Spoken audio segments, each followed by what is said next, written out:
Hello students, कैसे हैं आप? उम्मीद करूंगा कि आप लोग बहुत अच्छे हैं। तो मैं गजेंद्र शर्मा एक बार फिर से आप लोगों का स्वागत करता हूं अड्डा 24/7 स्कूल चैनल के ऊपर।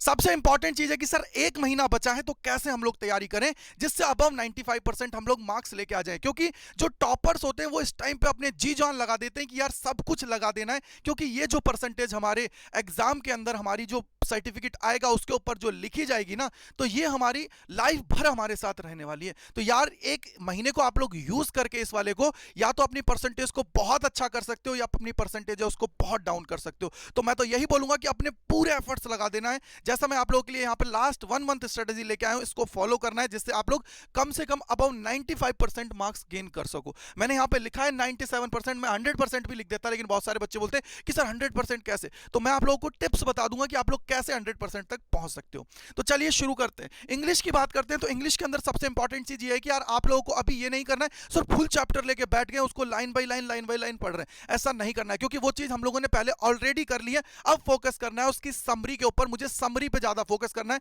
और समरी के लिए यहाँ पे ऑलरेडी रुबैका मैम आप लोगों के लिए सारी चीजों को बहुत अच्छे से करा रही है, तो उसको आप लोग फॉलो कर सकते हो और चीजों को कंप्लीट कर सकते हो। साथ ही कम से कम आप लोगों को 3 से 4 सैंपल पेपर करना बहुत जरूरी है, जिससे एक दिमाग में आप लोगों का आइडिया लग जाएगा। और मैं तो एक चीज बोलूंगा कि आप लोग 3 घंटे का टाइम स्लॉट लेके वहां पे बैठिए घड़ी लगा के और वहां पे उनको करिए, जिससे आप लोगों को जो सिटिंग हैबिट है वो भी आप लोगों की डेवलप हो जाएगी और आप लोग इजीली 3 घंटे बैठ के पेपर दे पाओगे। तो 3 से 4 सैंपल पेपर आप लोगों को करने हैं। और सबसे इंपॉर्टेंट चीज यहाँ पे एक चीज लिखी हुई है, अगर आप लोगों ने गौर किया हो, क्या लिखा हुआ है? लिख के पढ़ना है। मतलब कि सर सारी चीजों को लिख लिख के करना है, क्योंकि एग्जाम के अंदर इंग्लिश के अंदर आप लोगों को पता है कि सर स्पेलिंग मिस्टेक्स बहुत ज्यादा होती हैं। तो उसको कम से कम करने के लिए आप लोग जितना ज्यादा लिखोगे, जितना ज्यादा लिख लिख के पढ़ोगे, तो वो दिमाग के आपके अंदर सेट होता जाएगा, और जितना ज्यादा सेट होगा उतना ज्यादा आप लोगों के लिए बेनिफिशियल होने वाला है। सेकंड बात करते हैं फिजिक्स की। यार ये फिजिक्स और मैथ जो सब्जेक्ट्स होते हैं ना, ये बच्चे को बहुत ज्यादा डराते हैं, क्योंकि सर इसके अंदर क्वेश्चंस बहुत अच्छे अच्छे बन जाते हैं। बच्चे सोचते हैं कि सर नया बना है, लेकिन ऐसा नहीं होता है यार। मोस्टली जो होता है ना वो कनेक्टेड होता है आपके प्रीवियस ईयर क्वेश्चन से। इसलिए यहाँ पे मैं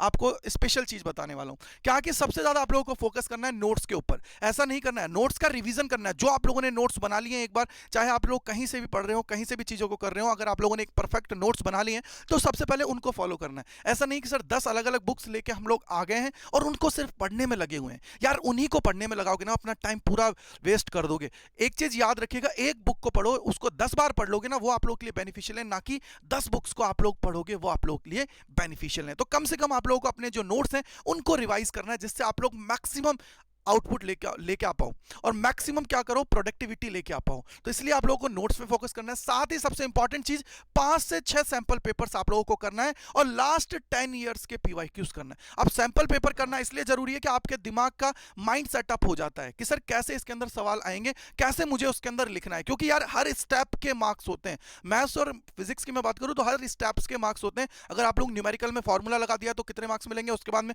अप्रोच किया आंसर गलत आ गया तो उसके भी मार्क्स आप लोगों के कट जाते हैं। तो इसलिए आप लोगों को हर चीज को एक परफेक्ट वे में करना है। तो इसके लिए लास्ट 10 ईयर्स के आपके पीवाईक्यूज कंप्लीट होने चाहिए, और कम से कम 5 से 6 सैंपल पेपर्स आप लोग कर लो। इसी को ध्यान में रखते हुए मैं ऑलरेडी आप लोगों के लिए एनसीईआरटी इंपॉर्टेंट प्लस पीवाईक्यूज की सीरीज चला रहा हूं, ट्रिपल आर। उसको आप लोग देखिए, उसको फॉलो करिए, और उसके थ्रू आप लोग अपने कंप्लीट जो पीवाईक्यूज हैं और एनसीईआरटी के जो इंपॉर्टेंट क्वेश्चंस हैं उनको कवर कर पाओगे। 1 घंटा आप लोगों को पर डे निकालना पड़ेगा बस। बात कर लेते हैं केमिस्ट्री की। यार केमिस्ट्री के अंदर सबसे इंपॉर्टेंट जो है ना वो है आपकी एनसीईआरटी, और उसके साथ आप लोगों को नोट्स से पढ़ना है। एनसीईआरटी बहुत इंपॉर्टेंट है।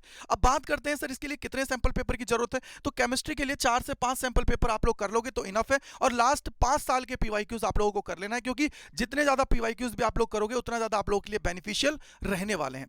नेक्स्ट है आप लोगों के मैथमेटिक्स। यार मैथमेटिक्स एक बहुत अच्छा सब्जेक्ट है, अगर उसको ढंग से यूटिलाइज कर लिया आप लोगों ने तो इजीली आप लोग मार्क्स गेन कर पाओगे। क्यों? क्योंकि सर फिजिक्स और मैथ्स के अंदर क्या होता है, न्यूमेरिकल्स आते हैं, जिसके अंदर अगर थ्योरी हम लोगों ने की तो उसके अंदर क्या होता है, मार्क्स कटने के चांसेस होते हैं, लेकिन न्यूमेरिकल और डेरिवेशन में बहुत बहुत बहुत कम चांसेस होते हैं कि आप लोगों के मार्क्स कटे। तो इसलिए आप लोगों को क्या करना है, इसके लिए मैथमेटिक्स के लिए मैं तो यही बोलूंगा कि आपको एनसीईआरटी, आरडी शर्मा और एग्जाम्पलर्स हैं उनको कम से कम करके जाना है यार, क्योंकि उनको कर लोगे तो हर टाइप के सवाल कवर हो जाएंगे। उसके साथ कम से कम 5 से 6 सैंपल पेपर्स आप लोगों को करने हैं, और लास्ट 10 साल के पीवाईक्यूज आप लोगों को लगा देने। इतने करने के बाद में आप लोगों के लिए सफिशिएंट हो जाएगा कि यार आप लोग हर तरीके के क्वेश्चन पैटर्न और हर तरीके के क्वेश्चन से गुजर चुके होंगे। एग्जाम के अंदर अगर वो सवाल आता है नया मॉडिफाई होके भी आएगा तो आप लोगों के दिमाग के अंदर अप्रोच फटाफट से आ जाएगी कि सर कौन सी अप्रोच इस क्वेश्चन के अंदर लगानी है जिससे मैं मैक्सिमम मार्क्स गेन कर पाऊं।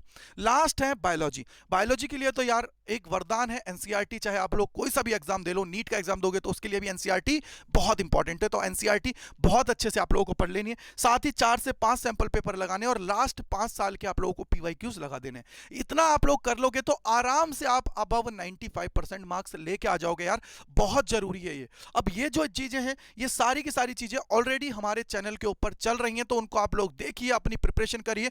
और सबसे इंपॉर्टेंट चीज मैं बोलूंगा कि यार आप लोग जहां भी कोचिंग पढ़ रहे हो, जहां भी आप लोग पढ़ रहे हो, उस टाइम के अलावा इन एक्सरसाइज को करना है आप लोगों को, क्योंकि उस टाइम पे आप लोग सिर्फ लिखते हो यार, लिख के पढ़ाई नहीं होती है। आप लोगों को सेल्फ स्टडी करनी पड़ेगी, तब जाके आप लोग एग्जाम के अंदर अच्छा परफॉर्म कर पाओगे।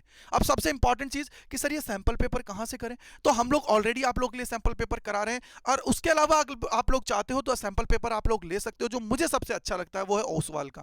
ओसवाल का काफी अच्छा सैंपल पेपर होता है जिसके अंदर हर तरीके के क्वेश्चंस आप लोगों के लिए वहां पे इंक्लूड किए जाते हैं। पैटर्न भी अच्छा रहता है और वहां पे जो चैप्टर वाइज वेटेज की बात की जाती है वो भी अच्छा वो लोग रखते हैं। तो और अलग अलग जो सैंपल पेपर्स आते हैं उनके अंदर वेटेज थोड़ा अलग अलग होता है, तो इसके लिए मैं बोलूंगा कि आप लोग ओसवाल को प्रीफर करें। आई होप कि ये जो पूरी मैंने 1 मंथ की स्ट्रेटजी आप लोगों को बताई है इसको आप लोग यूटिलाइज करें और यूटिलाइज करके यार बहुत अच्छा स्कोर करें। और उम्मीद करूंगा कि ये आपको बहुत पसंद आई होगी। तो अच्छा लगा है तो इसको लाइक जरूर कर दीजिएगा और अपने जितने दोस्त हैं, फ्रेंड्स हैं, अड़ोसी हैं, पड़ोसी हैं, सबको शेयर कर दीजिएगा, जिससे वो लोग भी इस चैनल से जुड़े और चीज़ों को अच्छे से करें, क्योंकि यहाँ सिस्टमेटिक तरीके से सारी चीज़ें आप लोगों के लिए कराई जाती हैं। आई होप कि ये चीज़ें आप लोगों को पसंद आई होंगी। मैं गजेंद्र शर्मा तहे दिल से आप लोगों का शुक्रिया अदा करता हूँ अड्डा 24/7 स्कूल चैनल से जुड़ने के लिए। Thank you and bye bye to all.